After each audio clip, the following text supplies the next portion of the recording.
इसी प्रकार उदय सिंह गौतम जी है, उदय सिंह गौतम जी।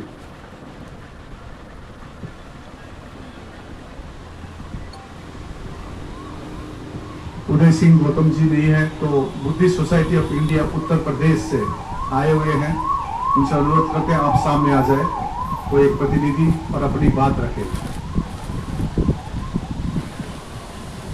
पीछे भंते जितने हैं सबको सामने आने का अनुरोध किया जाता है, आराम ज्यादा ठीक नहीं है।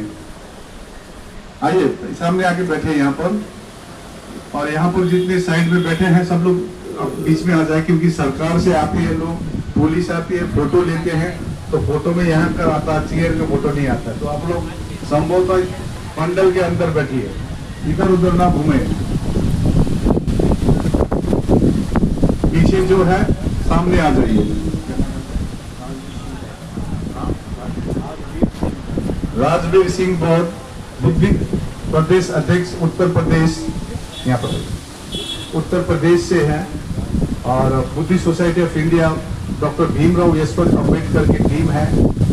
और अभी भी खबर मिली है 1000 उपासक उपासिका 1000 उपासक उपासिका गुजरात से आ रहे हैं। और फिर प्रकाश अंबेडकर जी ने भी फोन किया था 16 और 17 को यहाँ रहेंगे धरना स्थल पर, कंटिन्यू आ रहे हैं।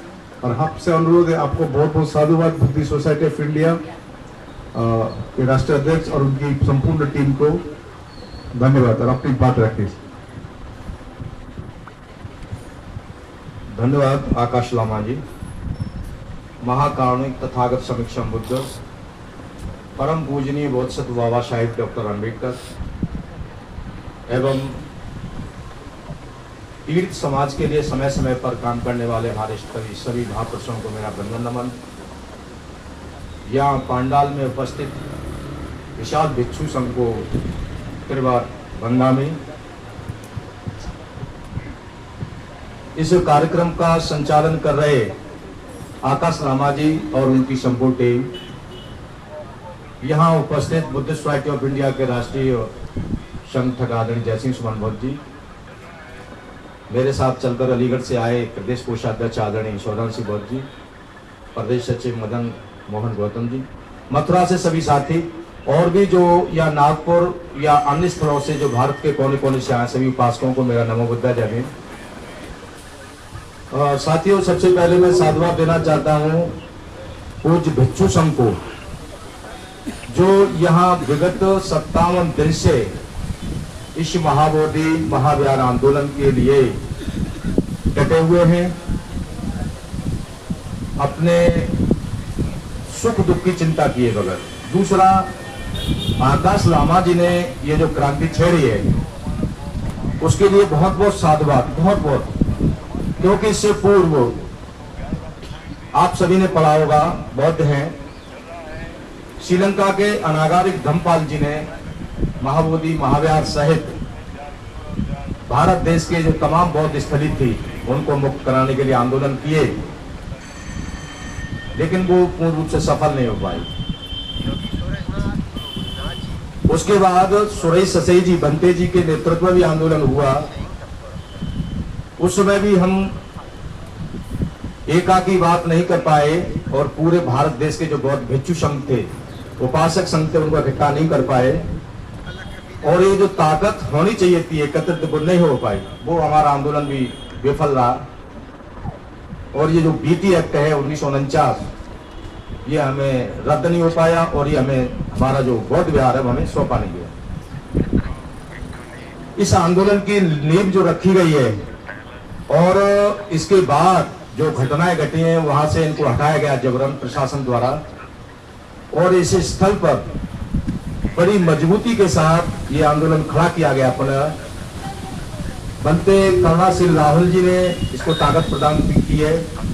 अब इस आंदोलन का जो प्रचार प्रसार है पूरे भारत देश में ही नहीं, विदेशों में भी हो गया।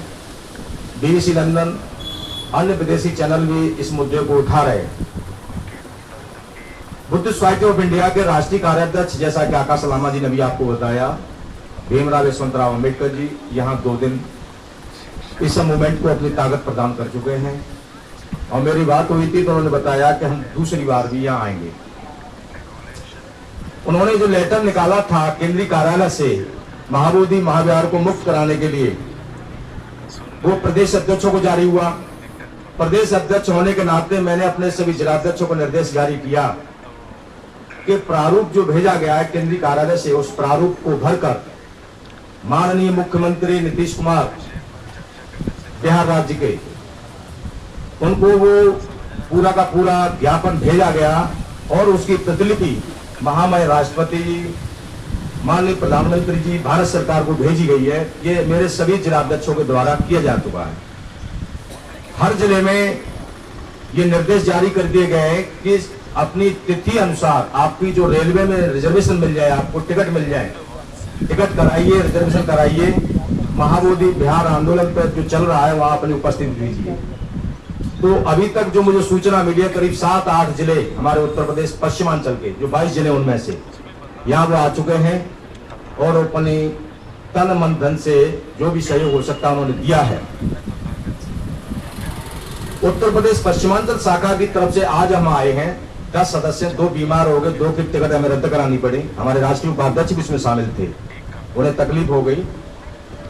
बाकी हमारे साथी यहाँ उपस्थित हैं और अगर ये आंदोलन लंबा चलता है तो हम भिक्षुओं के सामने ये संकल्प लेते हैं कि बुद्धिस्ट सोसाइटी ऑफ इंडिया इसको पूरा समर्थन देगी, पूरी ताकत देगी। हम आगे भी अपनी टिकट बुक कराएंगे अभी से।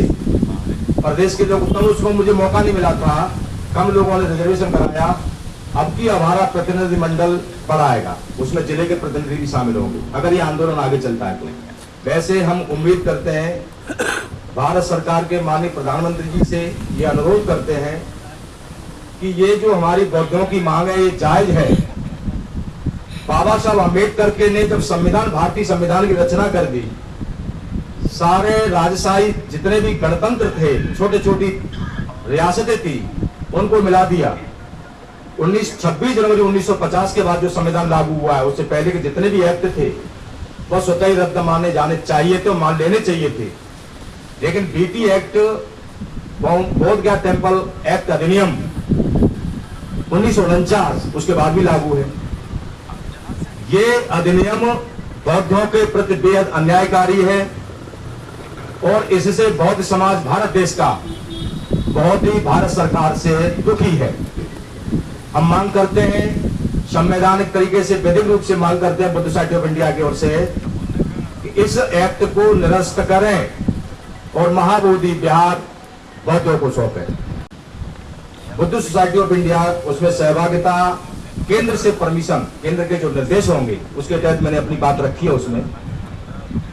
और मैं आपको आश्वस्त करता हूं कि जितना भी संभव होगा, क्योंकि हम लोग बेशक हम सफेद वस्त्रों में हैं, लेकिन 2 बार चीवल ले चुके हैं। बौद्धाचार 2011 में बना, तब चीवल लिया मैंने। 2022 में केंद्रीय शिक्षक, सेंट्रल टीचर बना, तब मैंने चीवल लिया। और केंद्र के निर्देशानुसार अगर ये चारका में हमें परमिशन मिलती है तो मैं स्वयं चीवल लेकर इस चारका में शामिल होऊंगा, चीवल धारण करूंगा और स्वयं अपने साथियों के साथ इस चारका में शामिल होऊंगा। और उम्मीद हम करते हैं कि ये आंदोलन रुकना नहीं चाहिए जब तक अंतिम अंजाम पर नहीं पहुंच जाए। आकाश लामा जी, आप भिक्षु संघ में जो बैठे हुए उनसे मैं निवेदन करता हूं कि ये अंतिम लड़ाई है। मुझे नहीं पता कि हम लोग चले जाएंगे इस जीवन से, हमारी उम्र बहुत हो चुकी है, बहुत से भिक्षु में उम्र दराज बैठे हुए हैं, इतिहास में नाम दर्ज हो जाएगा, हम हटेंगे नहीं, पीछे हटने वाले नहीं है। ये हमारी अंतिम लड़ाई है और इस लड़ाई को हम जीतेंगे, हर हालत में जीतेंगे। बाबा साहब अम्बेडकर के नाती प्रकाश राव अम्बेडकर की, जैसे लामा जी ने बताया कि वो आने वाले, वो आएंगे। भीमराव यशवंतराव अम्बेडकर दोबारा आने की तैयार हैं और पूरी ताकत के साथ ये सभी संगठन, जितने भी इस देश के संगठन हैं, भिक्षु संघों के भी और उपासक संघों के, मिलकर इस लड़ाई को लड़ेंगे और जीतेंगे। नमो बुद्धाय, जय हिंद।